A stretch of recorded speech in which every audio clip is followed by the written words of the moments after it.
ఈ దినం సాయంత్రం 7 గంటలప్పుడు గౌరవనీయ కళ్యాణదుర్గం ఎమ్మెల్యే గారు అలాగే టీడీపీ కార్యకర్తలు కళ్యాణదుర్గం పోలీస్ స్టేషన్కి రాబడి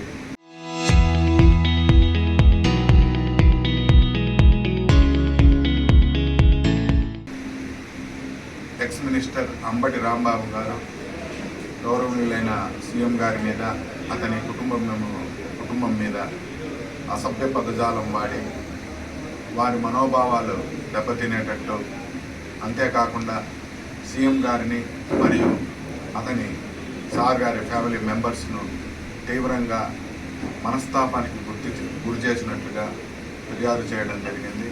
దీని మీద మేము తగు చర్యలు తీసుకొని కేసు నమోదు చేస్తాం. చూసుకొని దీంట్లో ఈరోజు టీడీపీ కార్యకర్తలు, టీడీపీ లీగల్ సెల్ అడ్వకేట్స్ మరియు మహిళలు కూడా భారీగా వచ్చి వారి నిరసనను తెలియజేసి పోలీస్ స్టేషన్లో కంప్లైంట్ ఇవ్వడం జరిగింది. వీటన్నిటి మీద మేము సమగ్రంగా దర్యాప్తు చేసి చర్యలు తీసుకుంటాం. చరిత్ర సృష్టించినోడు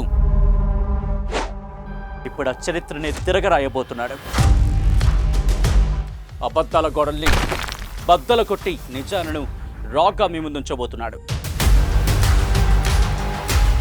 నిజమైన వార్తల కోసం వెంటనే డౌన్లోడ్ చేసుకోండి రా యాప్ని.